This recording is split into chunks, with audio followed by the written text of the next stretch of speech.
Of all the college football previews I've done, probably not a bigger enigma for me to figure out than the Pittsburgh Panthers. Now, last couple of years, they have pulled off a total of 3 surprising victories, okay? Victories you just didn't see coming. Penn State in 2016, and that Penn State team went on to win the Big Ten. And later that year, the ultimate stunner, winning at Clemson, handing the Tigers their only defeat in what was a national championship year for Dabo Swinney.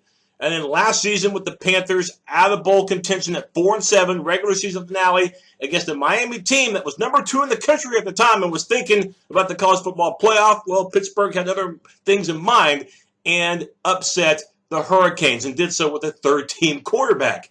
Despite the fact that the Panthers have had those 3 surprising wins in just the last 2 seasons, Pittsburgh's record over the last 2 years, only 13-12, including that 5-7 bowl ineligible 2017. Yeah, for Pat Narduzzi, he knows he needs a big year after the losing season they had last year. And you might be saying, well, why has Pittsburgh been so inconsistent? I think, for one, the secondary just hasn't been reliable. And the offense as a whole, well, they remind me of Justin Bieber. They suck big time. So that's got to change in the land of the Panthers. And we are going to start offensively, and we're going to start at that QB position where, as I mentioned, the Panthers ended the year with their 3rd quarterback after Ben DiNucci and Max Brown paved way for Kenny Pickett. Now, DiNucci is no longer there. He transferred to James Madison, and you only had Max Brown for 1 year, his graduate transfer year from USC. We saw Pickett do terrific things late in 2017, even though they lost the Virginia Tech game, which was the second to last game of the season. The finale against Miami, I thought Pickett was as steady as they came, accounting for all 3 of Pittsburgh's touchdowns in that upset, 2 on the ground and 1 touchdown pass, and he didn't throw any interceptions. So I believe the Panthers have a quarterback that they can build upon and build around. The biggest thing is, will Pickett progress? And they'll need him to. And the thing that will help Pickett is the running game. Okay, you return your top 2 running backs. I think this is going to be a foundation for the Panther offense this season. You have Darren Hall. He returns. He had 9 touchdowns and averaged about 5 yards per carry. A terrific all-around back for the Panthers will be his backup. That's Quandre Ollison. 4.4 yards per carry, not very impressive, but did have 5 touchdowns.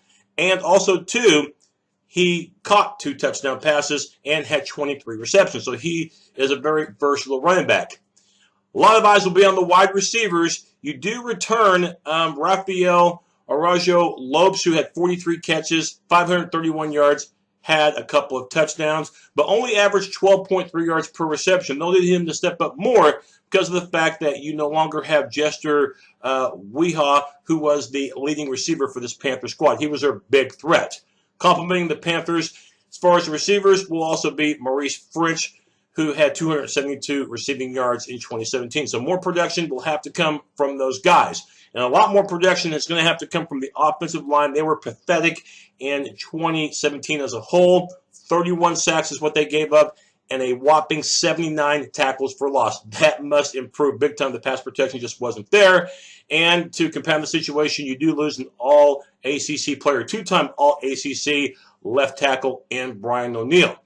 Replacing him, though, they're going to get help from the JUCO ranks in Stefano Miller, who should occupy that left tackle spot. The right tackle spot, you do have an all-ACC honorable mention player, though, in Alex Buxer. And at the center position, you have Jimmy Morrissey. So there's some experience there, but they've got to be a more cohesive unit. There is no question about that for Pickett and for that passing attack to be functionable.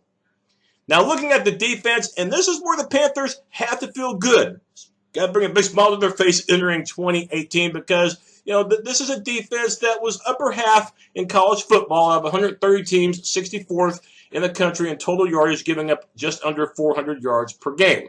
You return 8 of the top 10 tacklers, and I believe it's going to be the linebacking core that will be the ultimate strength of this team. Not only do you get all 3 guys back, these are the 3 leading returning tacklers for Pitt, and that will include Olusegun Adu, 94 tackles, leading the team in that category, and he had 5 sacks. He'll play the outside linebacker. The other outside linebacker he can play too, and Elijah Zeiss had 49 stops And the middle linebacker should be solidified with Salim Brightwell, had 73 tackles. So the linebackers, yeah, they will be the strength of this defense.